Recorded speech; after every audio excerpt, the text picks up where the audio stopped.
Kembali lagi di BMB, Berita Mas Bayu. Jangan lupa like, komen, dan subscribe ya. Halo sahabat BMB, kali ini kita akan membahas bersama mengenai berita dari sumber CNBC Indonesia yang menuliskan headline dengan judul Ramai Usul Uang Pensiun Anggota DPR Dihapus. CNBC Indonesia menuliskan pemerintah berencana untuk mengubah skema penyaluran dana pensiun PNS. Sejumlah kalangan menilai satu hal yang pertama harus dilakukan pemerintah adalah mengubah skema pensiun non-PNS adalah dengan menghapus pensiunan untuk para politikus di DPR dan MPR. Mereka yang setuju agar pemerintah menghapus jatah pensiunan para anggota DPR dan MPR diantaranya adalah Menteri Kelautan Perikanan periode 2014 hingga 2019, yaitu Ibu Susi Pujiastuti, Sekretaris Kementerian Badan Usaha Milik Negara atau BUMN periode 2005 hingga 2010, Bapak Muhammad Didu, hingga Direktur Eksekutif Institute for Development of Economics and Financial Indef, yaitu Bapak Taufik Ahmad. Ibu Susi menyampaikan dukungannya melalui akun Twitter pribadinya dengan mengutip artikel berita nasional yang berjudul Saatnya Jatah Pensiun Wakil Rakyat.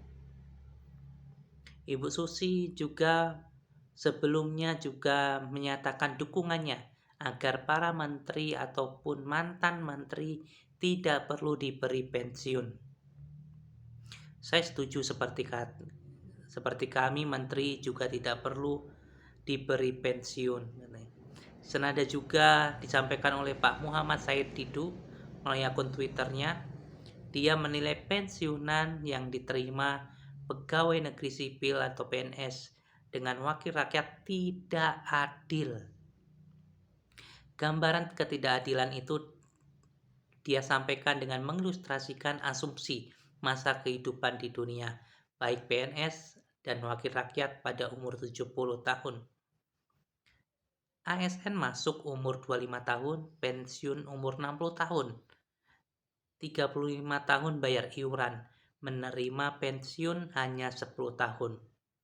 DPR masuk umur 35 tahun, kerjanya 5 tahun, pensiun umur 40 tahun.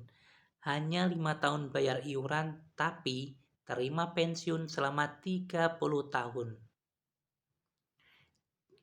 Direktur Indef Pak Taufik Ahmad juga menyampaikan pandangannya yang serupa. Pak Taufik menjelaskan yang perlu direformasi dari skema pensiunan PNS adalah terkait birokrasi. Salah satu dengan mengurangi jumlah PNS. Dengan mengurangi jumlah PNS, maka keuangan negara tidak lagi terbebani dengan membayar pensiunan yang lebih besar. Sebisa mungkin harus dilakukan moratorium dan tidak ada tambahan kementerian atau lembaga yang punya dampak. Untuk pensiunan para wakil rakyat, Pak Taufik sepakat agar mereka tidak diberi jatah pensiunan. Pemerintah bisa mengganti skema pensiunan wakil rakyat dengan hanya memberi penghargaan di akhir jabatannya.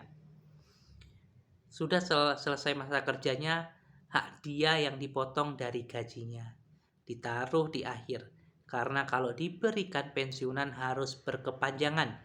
Diubah saja menjadi penghargaan di akhir masa jabatan, ujar Pak Taufik. Seperti diketahui, pemberian pensiunan MPR, DPR, serta lembaga tinggi negara diatur di dalam Undang-Undang Nomor 12 Tahun 1980.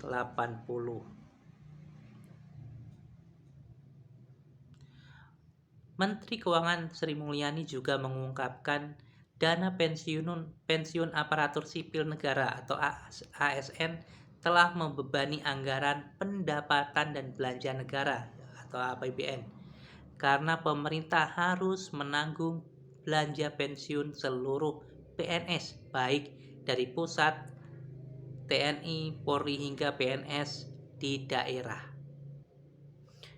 Kementerian Keuangan mencatat beban negara akibat skema pensiunan PNS, TNI hingga Polri nilainya mencapai 2.800 triliun. Wah, bukan uang yang kecil ya. Oleh karena itu, Sri Mulyani bilang saat ini pemerintah tengah mengkaji untuk mengubah skema pensiun PNS dan TNI Polri. Skema yang berlaku saat ini adalah pemerintah dan ASN harus membayar iuran sebesar 4,75% dari gaji pekerjaan yang terkait. ASN, TNI, Polri memang mengumpulkan dana pensiun di PT Taspen Persero dan di PT Asabri.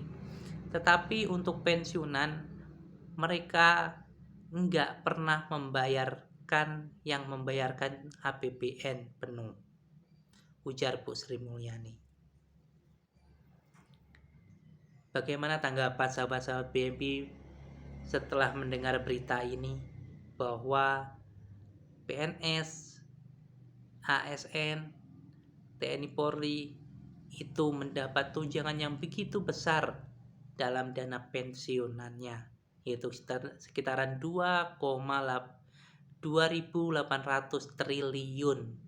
Coba kalau uang itu dialokasikan ke hal yang lain, misalnya subsidi, misalnya untuk keperluan negara yang lainnya, pasti akan lebih bermanfaat. Karena ya dana sebesar itu hanya dinikmati oleh segelintir orang. Kalau dialihkan ke yang lain, pasti akan rakyat Indonesia yang menikmatinya, dan kesejahteraan rakyat pasti akan dirasakan di Indonesia. Jangan lupa tulis tanggapan sahabat-sahabat BNB di kolom komentar ya. Sekian berita kali ini. Jangan lupa dukung terus channel ini dengan cara like, komen, dan subscribe ya.